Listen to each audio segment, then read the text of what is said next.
तुकाराम मुंडे हा असा असा हा व्यक्ती आहे का ज्यांनी या महाराष्ट्राच्या इतिहासामध्ये त्याच्या 20 वर्षात 24 बदल झाला कुठेही तो टिकत नाही. आणि एका अधिकाऱ्याने प्रामाणिकपणा दाखवला असेल तर त्या अधिकाऱ्यावर दोष न देता ज्यांनी काही त्यांना धमकी दिली हे अजिबात सहन करू शकत नाही. सभागृहाने माननीय मुख्यमंत्र्यांनी हे निर्णय आहे. आणि लक्ष्मी आपल्याला माननीय पुष्पा कोपरेचा जर केसवर ते मोबाईलवर धमक्या येणार असतील तर दोन भाग आहे. पहिला भाग म्हणजे त्यांना आलेली धमकी. महानगरपालिकेचे आमचे माजी निगम आयुक्त तुकाराम मुंडे हे 2020 मध्ये. स्वागत आहे मित्रांनो तुमच्या सर्वांचं सुपर कोचिंग टेक्स्टबुकच्या आपल्या या युट्यूब प्लॅटफॉर्मवर. मित्रांनो, तुकाराम मुंडे ज्या ज्या ठिकाणी जातात त्या त्या ठिकाणी काटेकोर पद्धतीने आपलं कर्तव्य पार पाडतात. आणि मग ह्या ठिकाणी ज्यावेळेस जे चुकीचे कामं चालतात, ज्यांचे लागेबांधे वरपर्यंत पोहोचलेले असतात, वरपर्यंत याचा अर्थ फक्त वरपर्यंत असाच घ्यावा, मी कोणाबद्दलही कोणताही शब्द या ठिकाणी वापरत नाहीये. मग त्यांना तिथे होते अडचण. आणि मग त्यांना अडचण झाल्यानंतर आपल्याकडे विषय कसा आहे, ज्याच्यामुळे अडचण होते त्याचा काटा काढायचा. आणि मग आता तुकाराम मुंडेंवर थोडक्यात संक्रांत आणण्याचा प्रयत्न या पावसाळी अधिवेशनाच्या सुरुवातीलाच सुरू झालाय. गेले अनेक दिवस तुकाराम मुंडे आपल्या धडाकेबाज कार्यांमुळे चर्चेत राहिलेले आहेत. पुन्हा एकदा तुकाराम मुंडेंसंदर्भात पावसाळी अधिवेशनाच्या पहिल्याच दिवशी त्यांना पदावरून हटवून बडतर्फ करण्याबाबत या ठिकाणी चर्चा आपण बघितली असेलच. सो एकंदरीत आज हा मुद्दा आपण या ठिकाणी थोडक्यात समजून घेणार आहोत. आणि हा जो मुद्दा आहे हा मुद्दा आपल्या सिलेबसच्या दृष्टिकोनातूनही महत्वाचा आहे. कसा? कारण या ठिकाणी तुम्ही एक शब्द ऐकला असेल तो म्हणजे लक्षवेधी सूचना. जी लक्षवेधी सूचना पार्लमेंट प्रोसिजरचा एक भाग आहे. सो ती लक्षवेधी सूचना म्हणजे नेमकं काय हे आपल्याला माहिती पाहिजे. त्याच्यानंतर हे जे आमदार आहेत जे सभागृहामध्ये भाष्य करतायत, भाष्य करत असताना भाषण करत असताना त्यांना अभिव्यक्ती स्वातंत्र्य त्या ठिकाणी उपलब्ध आहे. त्यांच्या अभिव्यक्ती स्वातंत्र्याचं संरक्षण करण्याच्या संदर्भात आपल्या भारतीय राज्यघटनेमध्ये 105 आणि 194 मध्ये घटनात्मक तरतुदी देखील आहेत. सो हा पाठ तुकाराम मुंडेंच्या दृष्टिकोनातून आपल्या सर्वच्या दृष्टिकोनातून जेवढं महत्वाचं आहे तेवढाच आपल्या सिलेबसच्या दृष्टिकोनातूनही महत्वाचा आहे. म्हणून हा एक वेगळा पार्ट मी आज तुमच्या सगळ्यांसोबत चर्चेसाठी घेऊन आलेलो आहे. सो आजच्या या प्रकरणावर तुमचं सगळ्यांचं काय मत आहे मला कमेंट बॉक्समध्ये नक्की सांगण्याचा प्रयत्न करा. सगळ्यात पहिल्यांदा आपण हे प्रकरण नेमकं काय ते समजून घेऊ. तुकाराम मुंडे प्रकरण एक प्रशासकीय आणि कायदेशीर गुंता. मित्रांनो, माझा टेलिग्राम ग्रुप या ठिकाणी तुम्हाला दाखवण्याचा प्रयत्न करतोय किंवा माझा व्हॉट्सअप ग्रुप देखील तुम्ही जॉईन करू शकता. त्यासाठी तुम्हाला या मोबाईल नंबरवर व्हॉट्सअपला मेसेज करून ठेवणं गरजेचं आहे. पण फक्त मेसेज नाही तर तुम्हाला तुमचं नाव देखील टाकणं गरजेचं आहे. राईट? तुम्ही ज्या कुठल्या परीक्षेची तयारी करत असाल त्या परीक्षेच्या दृष्टिकोनातून मी त्या ग्रुपमध्ये तुम्हाला ऍड करतो. ठीक आहे? सो आता विषय सगळ्यात पहिल्यांदा समजून घ्या. वादाची ठिणगी नेमकं घडलंय काय? बरोबर आहे? तुम्हाला माहित असेल नसेल माहित नाही मला, तुकाराम मुंडे हे पुण्यामध्ये ऍज अ आयुक्त म्हणून नियुक्त झाले होते. त्यांच्या 20 वर्षात 24 बदल्या झाल्या आहेत. या एका स्टेटमेंट करून तुकाराम मुंडे खूप जास्त चर्चेत आहेत. परंतु आता तुकाराम मुंडेंना बडतर्फ करा अशा प्रकारचे आरोप तुकाराम मुंडेंवर का लावले जात आहेत, मुख्यमंत्र्यांसमोर का मागणी केली जाते, त्याच्यामागचं खरं कारण काय, हा वाद नेमका सुरू झालाय तर कुठून झालाय? बरोबर आहे? सो स्मार्ट सिटी प्रकल्प होता. तुकाराम मुंडे हे आपल्या पुण्यामध्ये आले होते ऍज अ आयुक्त म्हणून. ते कार्यभार त्यांनी सांभाळला, जवळपास 7 महिने त्यांनी कार्यभार सांभाळला. आता तुकाराम मुंडेंवर आरोप काय लावण्यात आलाय की बा तुकाराम मुंडे हे आयुक्त पदावर कार्यरत असताना त्यांना कोणत्याही प्रकारचे स्मार्ट सिटी संदर्भात अधिकार नव्हते. आणि ते अधिकार नसतानाही त्यांनी 20 कोटींचे धनादेश म्हणजे चेक जारी केले. हा पहिला आरोप लावला.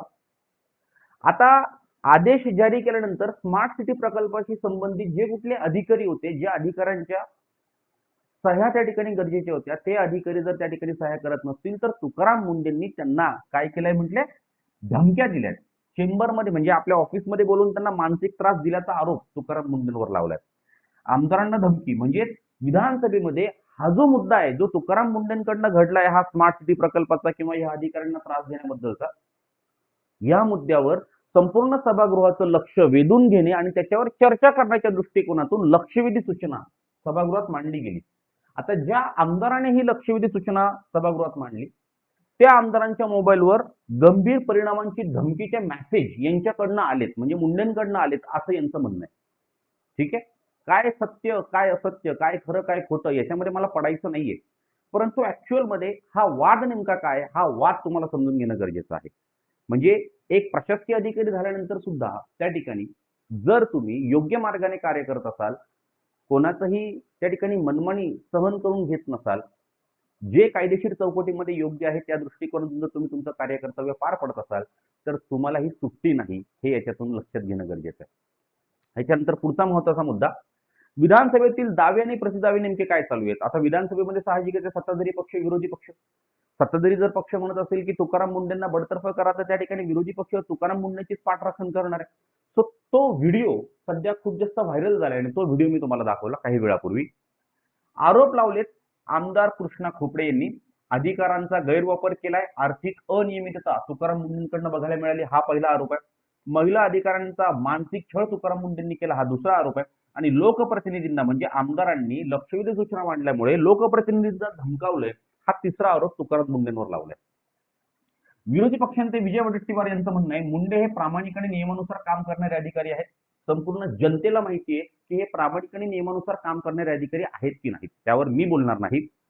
तत्कालीन आयुक्तांकडून या प्रकरणांना क्लीन चिट मिळाली आहे. म्हणजे ज्यावेळेस स्मार्ट सिटी प्रकल्पाचा जो काही इश्यू आपण बघितला, तर त्यावेळेस त्या आयुक्तांकडनं तुकाराम मुंडेंना क्लीन चिट मिळालेली आहे, किंवा तुकाराम मुंडेंची कोणत्याही प्रकारची चूक यामध्ये नाही, या पद्धतीने क्लीन चिट तेव्हाच मिळाली होती.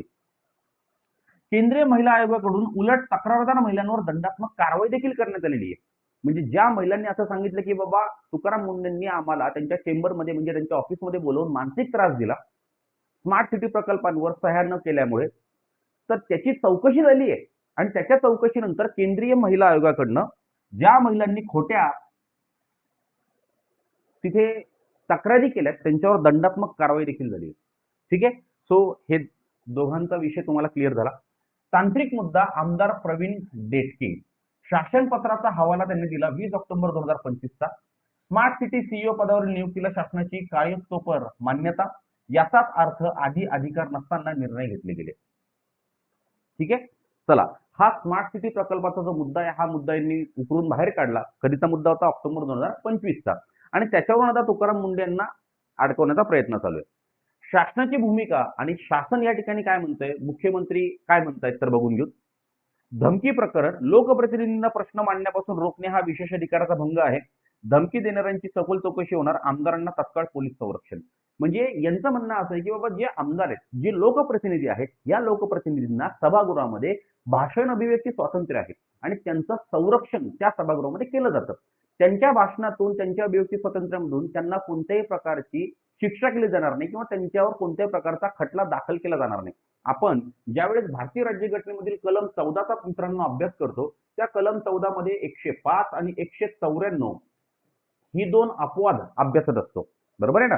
सो ह्या 105 आणि 194 मध्ये ज्या तरतुदी आहेत, त्या तरतुदीनुसार लोकप्रतिनिधींच्या अभिव्यक्ती स्वातंत्र्याचं संरक्षण आपण करत असतो. त्याच्यानंतर प्रशासकीय कारभार, नागपूरमधील कारभाराची कायदेशीर पडताळणी केली जाईल. सरकार सभागृहात लवकरच वस्तुस्थिती दर्शक निवेदक सादर करणार, बरोबर आहे. येणाऱ्या काळामध्ये वस्तुस्थिती दर्शक निवेदन ज्यावेळेस सादर होईल, त्यावेळेस आपल्याला क्लिअरिटी मिळेल की एकंदरीत खरंच तुकाराम मुंडेंवर हा जो लावलेला आरोप आहे हा योग्य आहे का. त्याच्यानंतर थोडंसं पुढे, परीक्षा भूमिक दृष्टिकोन जर आपण बघितला एमपीएससी यूपीएससीच्या दृष्टिकोनातून, आपल्याला संसदीय विशेष अधिकार आणि भंग 105 आणि 194चा व्यवस्थित अभ्यास करून घेणं गरजेचं आहे. अशाच पद्धतीने हे छोटी छोटी कलम चर्चेत येतात आणि त्या कलमांवर मग आयोग पूर्व परीक्षेमध्ये प्रश्न विचारतो. आपल्याला हे लक्षात येत नाही की चला हा प्रश्न आला कसा, परंतु कोणत्या ना कोणत्या तरी मुद्दे काही ना काहीतरी घडलेले असतात आणि त्या दृष्टिकोनातून प्रश्न विचारला जातो. त्याच्यानंतर प्रशासकीय कायदे, एक्स पोस्ट फॅक्टो कायद्याचा अंमल आधीच्या दिनांकापासून करता येतो का, बरोबर आहे. हा एक महत्वाचा मुद्दा आपल्याला अभ्यासावा लागतो. नागरी सेवा सुधारणा, बदल्यांचं राजकारण होता समिती. आता बदल्यांचं राजकारण जे की तुकाराम मुंडेंचा आपण अभ्यास की 20 वर्षामध्ये 24 बदल्या झाल्या, याच्या संदर्भात होता समिती होती. आणि या संदर्भात सुप्रीम कोर्ट ऑफ इंडियाचा एक खटला होता ज्याला म्हणतात प्रकाश सिंग खटला. आता ही होता समिती काय होती, प्रकाश सिंग खटला काय होता, काही वेळात तुम्हाला क्लिअर होईल, बरोबर आहे. 105 संसदेसाठी आहे, 194 राज्य विधिमंडळासाठी लागू आहे. या कलमांचा उद्देश काय, सभागृहाचं कामकाज विना व्यत्यय चालवण्यासाठी लोकप्रतिनिधींना मिळणारे अभिव्यक्ती स्वातंत्र्य आणि कायदेशीर संरक्षण, हे आपल्याला माहिती पाहिजे.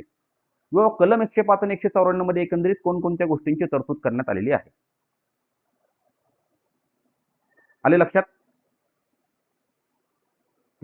जर एखाद्या आमदाराला कर्तव्य बजावण्यापासून रोखण्यासाठी धमकी दिली जात असेल तर तो विशेषाधिकाराचा आणि थेट गंभीर भंग मानला जातो. साहजिकच आहे. लोकप्रतिनिधींना जर त्यांना अभिव्यक्ती स्वातंत्र्यावर मर्यादा घालणाऱ्या ज्या गोष्टी घडल्या तर साहजिकच आहे जनतेच्या हिताच्या दृष्टिकोनातून ती खूप जास्त गंभीर बाब आहे. जर लोकप्रतिनिधींना अशा प्रकारच्या धमक्या येत असतील तर, कारण लोकप्रतिनिधी थेट जनतेकडून निवडून आलेले आहेत आणि जनतेच्या दृष्टिकोनातून जे महत्त्वाचे प्रश्न आहे, हितकारक प्रश्न आहे, ते मांडण्यासाठीच आपण त्यांना त्या सभागृहामध्ये पाठवलेलं आहे. जर त्यांच्या अभिव्यक्ती स्वातंत्र्याचं संरक्षण आपण नाही केलं तर मग प्रॉब्लेम क्रिएट होऊ शकतो. सो अशा प्रकारच्या धमक्या एक गंभीर परिणाम असल्याचं आपल्याला दिसून येईल. विशेषाधिकार भंगावरील कार्यवाहीची प्रक्रिया काय असते? आमदाराला कर्तव्य बजावण्यापासून रोखण्याचा प्रयत्न, तक्रार दाखल होईल, सदस्य सभागृहात विशेषाधिकाराचा भंग हा मुद्दा उपस्थित करतात. याच्यानंतर समिती स्थापन केली जाईल, समितीकडे हा इश्यू पाठवला जाईल, ती समिती काय करेल? सखोल चौकशी करेल, सगळे पुरावे गोळा करेल आणि जर दोषी आढळला तर मग संबंधित व्यक्तीस काय केलं जाईल? शिक्षा केली जाईल, तुरुंगवास त्यांना दिला जाईल. मुद्दा लक्षात आला? सो ह्या पद्धतीने इथून पुढची प्रक्रिया आता आपल्याला बघायला मिळेल. त्याच्यानंतर कार्यतोपर मान्यता म्हणजे एक्स पोस्ट फॅक्टो अप्रुव्हल, बरोबर आहे. प्रशासकीय कायद्यातील अत्यंत महत्वाची संकल्पना कायदेशीर पूर्व परवानगीशिवाय घेतलेल्या निर्णयाला भूतकाळापासून वैध, म्हणजे थोडक्यात कायद्याचा अंमल हा आधीच्या दिनांकापासून लागू करता येतो का, तो याला आपण एक्स पोस्ट फॅक्टो हे बघितलेलं आहे. ठीक आहे. त्या संदर्भात दोन गोष्टी ते मी तुम्हाला टाकून ठेवल्या आहेत. अधिकाऱ्याने पूर्व परवानगीशिवाय किंवा अधिकार नसताना निर्णय घेतला, स्थिती तांत्रिकदृष्ट्या अवैध. सरकार किंवा वरिष्ठ संस्थेने त्या जुन्या निर्णयाला अधिकृत मंजुरी दिली, आता तो निर्णय पहिल्या दिवसापासून कायदेशीररित्या वैध मानला जाईल. म्हणजे एक्स पोस्ट फॅक्टोचा मुद्दा हा आहे का हे या ठिकाणी चेक केलं जाणार आहे. आता ज्या अर्थी तत्कालीन आयुक्त त्यांना क्लीन चिट देत आहेत त्या अर्थी तिथे काहीतरी तथ्य असेल, मग त्यांनी ह्या सगळ्या गोष्टींचा त्यावेळेस निपटारा केला नसेल का? या गोष्टींची पाहणी केली नसेल का? केंद्रीय महिला आयोगाकडनं ज्या महिलांनी खोट्या तक्रारी दाखल केल्या त्यांना दंडात्मक कारवाई केलेली आहे, तो त्यांनी त्या गोष्टींची पडताळणी केली असेल. सो हा एक्स पोस्ट फॅक्टोचा मुद्दा परत एकदा या ठिकाणी बाहेर येतो. नागरी सेवा आणि बदल्यांचं राजकारण. सो तुकाराम मुंडेंच्या 20 वर्षात 24 बदल्या झालेल्या आहेत. प्रशासकीय अस्थिरता, महत्वाच्या प्रकरणांमध्ये खंड आणि कर्तव्यरक्षक अधिकाऱ्यांचं खच्चीकरण यामुळे केलं जाते.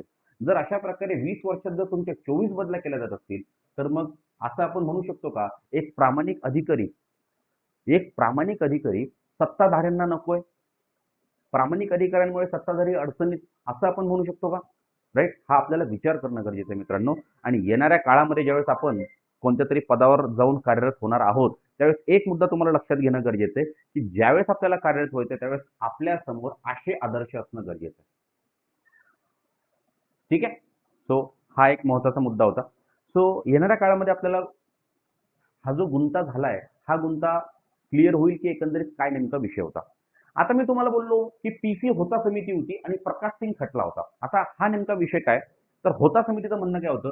नागरी सेवांमध्ये स्थैर्य आणण्यासाठी आणि राजकीय दबावापासून अधिकाऱ्यांचं रक्षण करण्यासाठी विशेष शिफारशी पीसी होता समितीने केल्या.